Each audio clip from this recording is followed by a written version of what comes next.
This program presents ways to optimize health and well-being. When considering lifestyle changes, please consult with your healthcare provider to ensure they are suitable for you. Hello and welcome. I'm Casey Verkerker. Much is said today about power plays, power struggles and power dynamics in relationships. Indeed, the power of influence and control we each have in interpersonal relationships and how we use it can have a significant impact on our own well-being and those around us. We'll talk more about the power base of relationships next. Stay with us.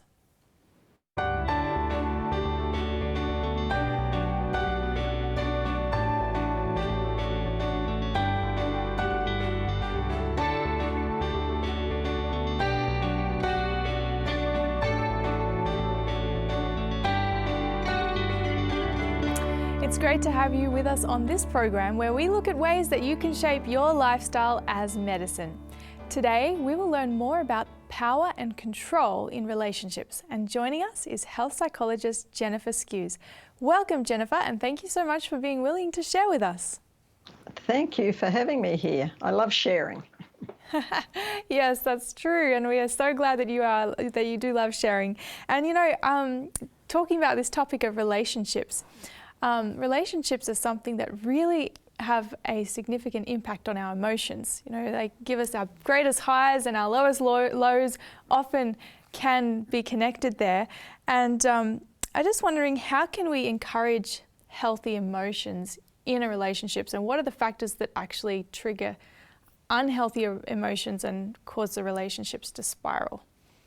Well, I think understanding emotions is the first factor we need to do, and when you have a look at how our emotions are programmed is part of the key to the power base of a relationship. So emotions are actually programmed from, well, even in the womb, there's all that part of the brain is developing. Emotions are from the mother, the baby puts in some of those emotions. So how they develop over the years is the power base, but they're actually programmed in the five senses. So what you're getting, every emotion is attached to an event in sight, sound, touch, taste and smell.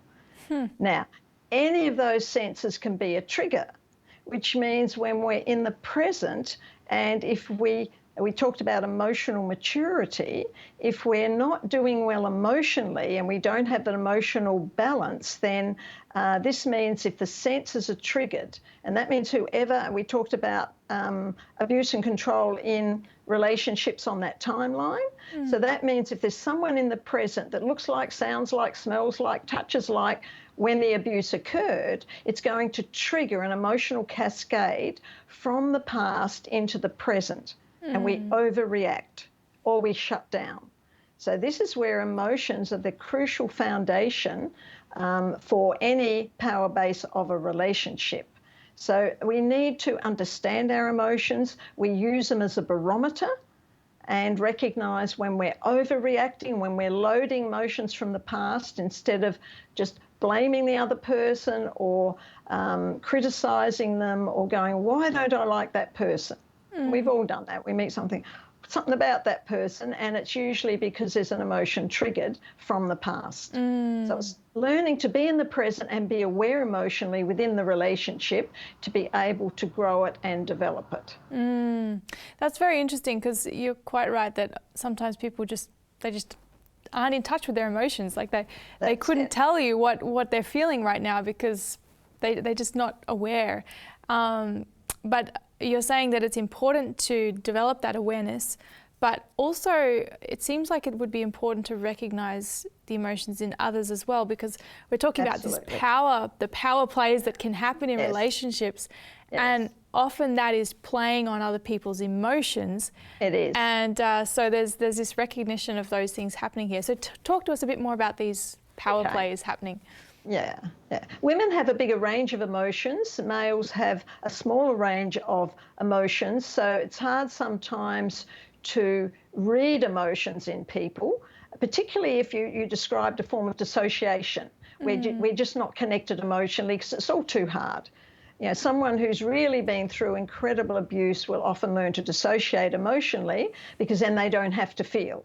So they can talk about an event, but they don't feel it. Whereas in the present, we need to have emotions appropriate to what's happening in the present. So that means we need to learn. Emotions are shown in non-verbal, not what the person's doing non-verbally. So if you want to hide your emotions, give a different non-verbal response to what you're feeling.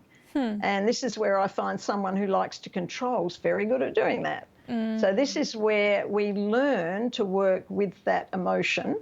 And if we can't read the emotions, we've got to read our own emotions. We have to be in touch with us. How am I feeling? Do an emotional check.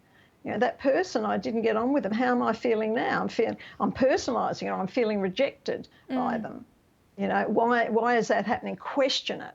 So healthy people will read the emotion, look at the proportion of it, and if you know you're overreacting, I guarantee it's a past emotion or event that has been difficult or traumatic or painful that we are now loading in. We load it into the present. So it's a way of knowing, how am I doing emotionally? And the same with other people. You can say something to someone and they come out with an incredible emotional reaction, think, what did I say? Yes. So we've got to read their emotions. And this is where the boundaries come in, which we'll be looking at in one of our sessions to check out why someone is reacting like that versus us reacting back. Yes, that's important, isn't it? To I guess, analyse what is happening and don't be as quick to react yourself in those situations, because otherwise the heat will just rise, won't it, in that sort of situation? Yeah. So, There are a couple of key elements that you can ask yourself in a relationship. If it's not going well, am I isolated? Is that person isolating me? And we're talking about friendships, partnerships, marital, the whole lot is, am I being isolated? And that can happen. The other one is my attention monopolised by the person? Are they taking over my attention and I can't give attention to other things? And the other one is, does the person claim to be all-powerful? In other words, what they say goes and you'll say, you don't have a say. Yeah. If that, They're all very good questions. Explain to us a little bit more about the one about isolating. Like, what does that mean? Okay. It means if the person is isolating you, for example, they don't like it if you make arrangements with another person, or they don't let you have people to visit if you're living within that environment, that they control. This is the control. And that's what emotional abuse is. They make you feel bad, guilty, shameful. Okay. That's how to control people. And this is where parenting, sadly, in the era I came up in, used those techniques to control the child. So they'll be silent, be quiet, not be a nuisance. So that's what the child, we looked last session, what the child is fed, what they believe as they grow up dictates then how they are in the present and what emotions they connect to. Right, so it's then the isolating can be the way that it's preventing you from interacting with others outside the family, but also preventing you from connecting within that family environment and getting that emotional support. Yes, and that's because the person who's the controller or in control of that or reacting or doing it is insecure, has their own emotional pain, is fearful. They sense abandonment. So if they don't get full attention, they feel abandoned. So that's when they have to up the control. So I think understanding why people do these things, if we understand, and this I find I do with clients when they've come to me and their say marriage has failed or their friendship is on the line, that we look at those factors and have a look at how can you now make sense of it, what happened for you where you lost control, you were being controlled by that person. So then you learn from hindsight, learn from history, and you can then move on. So this is where, but it's the emotions that we have to deal with. And if you remember, we talked about childhood, and the baby has an emotional brain initially with survival brain, and therefore a lot of emotional loading isn't on the conscious level. People, I don't know if you've done it, why do I react like that? Yes. I mean, personalising is a classic example. Why do I take it so personally? And this, you can't always make sense of the past but you can deal with it in the present. Okay, how can I not react personally? So then we look at depersonalising, because what you're telling yourself, what you're saying is a reflection of your beliefs and values, and that means about you and the other person. So this is where I then can help them correct those beliefs and values, and when they take it personally, learn not to. Yeah, to reframe it. Interesting. Yeah, how you're bringing that into the present and helping them to manage it in a different way, even though something in the past meant that they didn't get what they needed, and so they are emotionally reacting, but you're helping them to consciously manage that in the present. Yeah. But what happens when you do that, they start to link in with what happened in the past without me asking them. Interesting. And they go, oh, I can remember when. And that means the brain is now stabilised. It's got off of that emotional brain. It now has their reasoning or thinking brain, which is the left brain, right brain balance. They can then make sense of it. And that's when their conscious mind can bring up a memory. Mm-hmm. And we work with it. Yeah, and I guess the more that the brain balances, if you will, in that sense, the more they will get that emotional stability and ability to cope whatever is coming their way. Yes, yeah, they do. And unfortunately, when I've worked with people, particularly when I was in the psychiatric clinic, I was teaching them to be healthy, and they'd go home, and often family wanted them in the clinic to learn and to get well. But as they got well, the family often didn't like it, because now they had to respect new boundaries. They couldn't control their, Yeah, so it's interesting. They then have to educate the family on what they're like now and what they're, how they can work together. Yeah. So it's interesting. Very interesting how how the power plays just go. Yeah. So tell us a little bit more about how those dynamics work, with the different power exertions, I guess. Yeah. Well, we have a power triangle that is very well known, and we've got it on the slide there, and there are 3 dynamics. We've got the persecutor, and that persecutor is the controller. And as far as they're concerned, they're okay. Everyone else isn't okay, and they have to take control. And it's for them to protect themselves, but they become authoritarian. They demand obedience. And if not, what happens? You get punished or you get rejected. And they like to have power over others. And this is where, when you look at that, often people look at narcissism and a narcissist. Now, you don't have to be a narcissistic personality to be narcissistic. Anything that is self-focused, self-serving is narcissism. So once I'm going, it's all about me, I'm thinking in terms of narcissism. But the perpetrator, the person who's accusing and controlling, is highly narcissistic.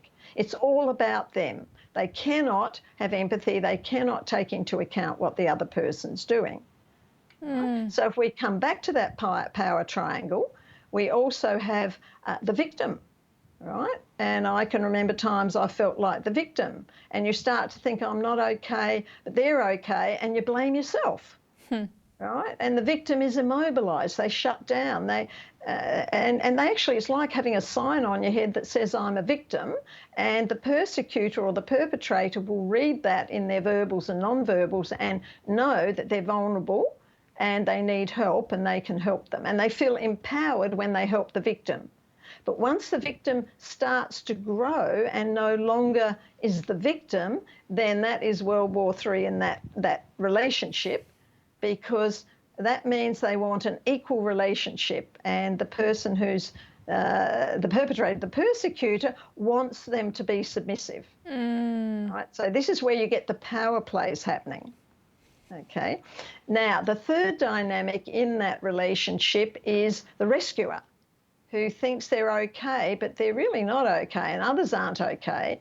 Because if things don't go well, and, for example, the persecutor is controlling or has a need, or the victim is a classic, the rescuer will pick on the victim because they think everyone needs their help and they need to be needed, right? They're insecure. So they become overly helpful and in turn control the other person. And then they feel used. They set themselves up to help everyone, but then they feel used and abused. So again, you have these unhealthy dynamics.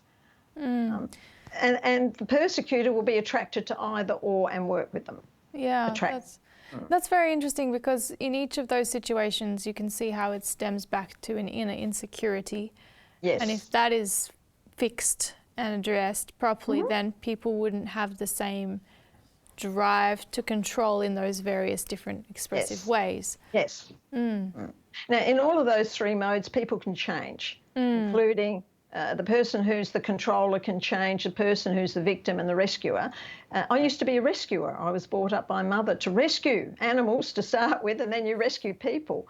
And therefore, I would try and rescue people who didn't want to be rescued or weren't going to change. So that set myself up then for relationship problems. And then you feel the victim. You can see how those dynamics work. Or we can switch roles. The victim can become the controller, or the rescuer can be a controller.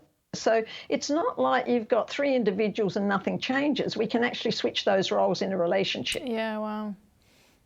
That's very interesting. And I can appreciate in your case that even in your profession, you would have had to really learn to apply this, because the rescuer just comes straight to mind with what you're doing, helping people, which obviously there's everything noble about that. But as you say, the boundaries are really critical to be able to manage there. I have to have good boundaries with clients, or I'm just perpetrating what they've already been in. Yeah. If I let them be. So this is where the education, what we call psychoeducation, I give that model to them and say, right, where are you in the model? The same with past, present and future. So that gives the brain a framework, and if they're not sure, we talk about it and look at what are their dynamics, what happens in relationships, and they go, oh, I'm the victim. So, and they don't want to be. So this is where we then do the work to help them not to be the victim, or the controller to recognise, I'm trying to have control here, it isn't working. Usually I get the victim and the rescuer. A lot of controllers believe they're okay, and they don't necessarily want to come and change. So what is fundamentally happening here with these different power plays? Like, if someone is actually doing something that is very controlling, or they're going into an overly submissive way, like what kind of rights are being mismanaged there to make it then hurt the person's emotions? Okay. All our rights are being violated, and by rights I don't mean a belief that is rigid. You know, we have the right, I think, to be treated respectfully. We have the right to be nurtured and cared for by friends. You know, we've got friendship rights, or marital rights, or relationship rights. So all those rights come into it. And this, again, from a Christian perspective, God is a God of love and nurturing. And if we connect with him, then we have healthy rights, basically. We can value ourselves. So, and that is another relationship. Our relationship with God is crucial. Yes. Yeah. But there is a third model we can look at. It's a circle. So I know that we can have a look at that. It might help. So what motivates desire for power and control? And we can see there's power and control on the outer circle. And this is where the person who wants control is very entitled. They have distorted thinking. They believe they're okay when they're not okay. They believe that they have the right to take control, whether it be in a work environment, friendship, personal relationships. They have these rights.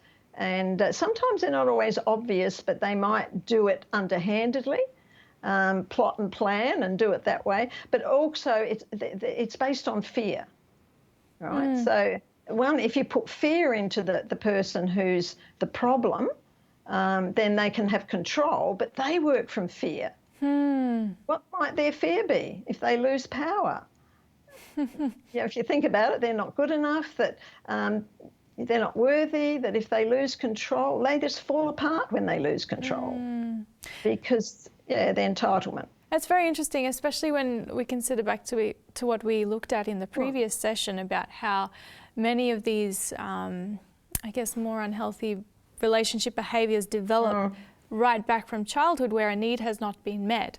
Like when we look at the entitlement and fear, I can imagine that for a baby who's helpless, if they don't get the care that they deserve and they need, which they are entitled to, they would feel all of those things. Fear, who's going to care for me? I can't care for myself. I mean, they're not thinking this, but their emotions are interpreting that. Yeah. And that's the emotion that comes into the present. But you'll see the personality develop even of a baby, where because we inherit about 50% of our personality, and then it develops based on our models and experiences. But that part of that child, some children have a very strong will as part of it, and what they will do is express that. So they'll kick and scream and carry on till they get the attention they need. Yes. Now, the other side of it is some children are born, they're very sensitive, they're more submissive. So if their needs aren't being met, they go into submissive mode because they don't know how to express. Right? It's the same for adults in the present. How many people go to submissive? How many people go to kicking and screaming? You know, we have tantrum children, we've got tantrum adults. Yes.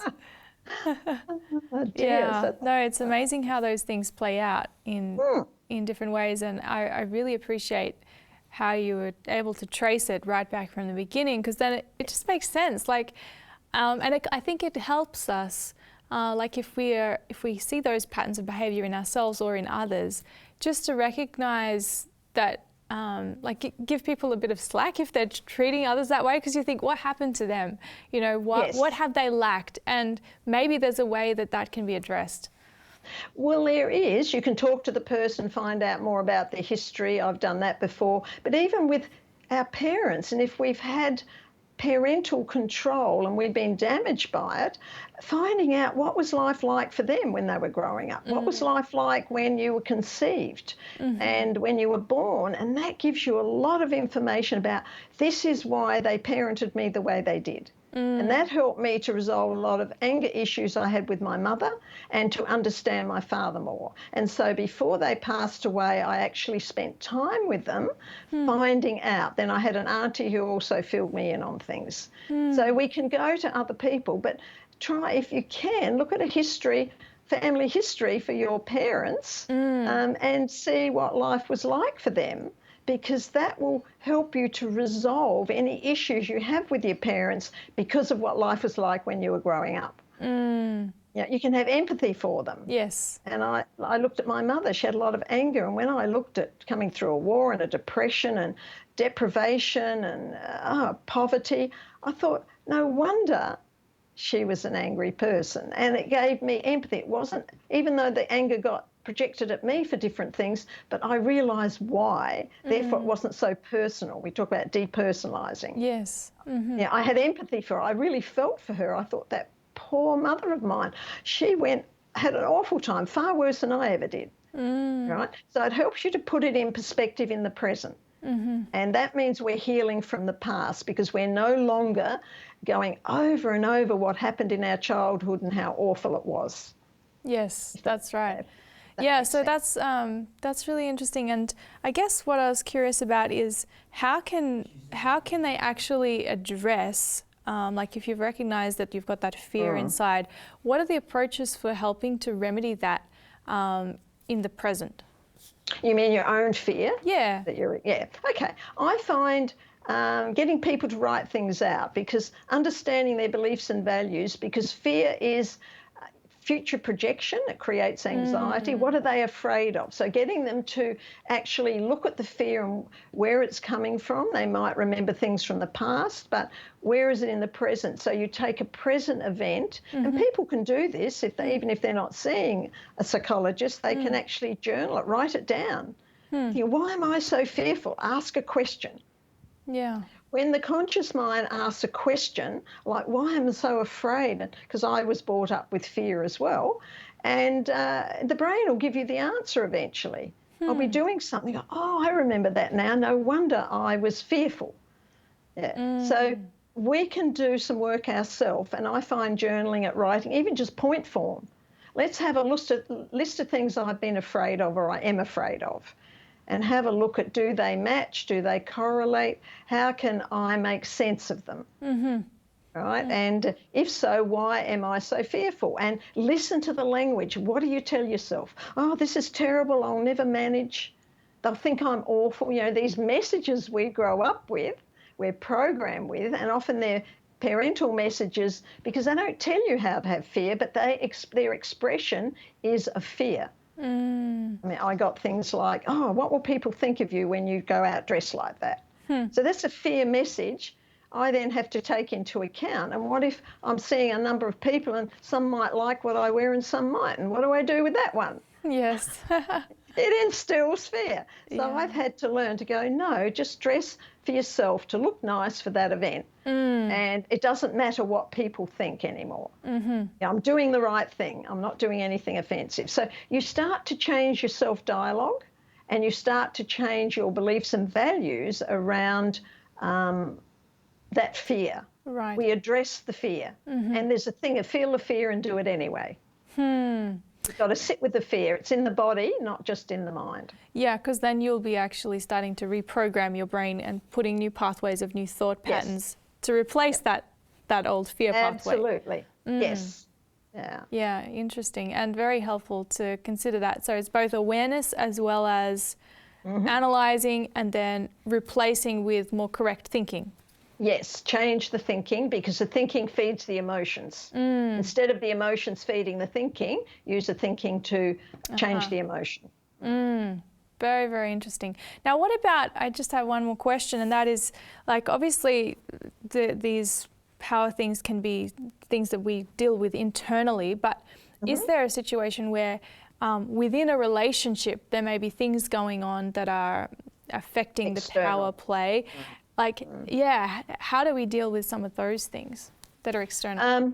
Yeah, external events we still have to address and see why we're reacting the way we are. And this is where, again, the boundaries come in.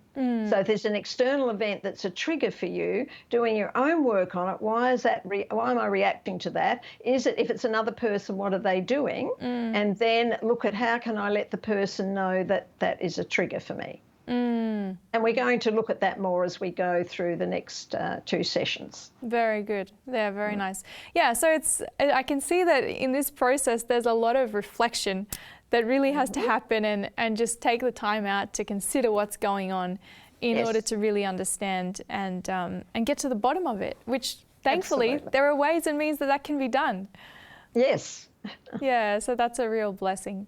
All right, well, very much we thank you so much for joining us on the program today, Jenifer. I look forward to the next couple of sessions where we unpack this even further, and we look forward to that time.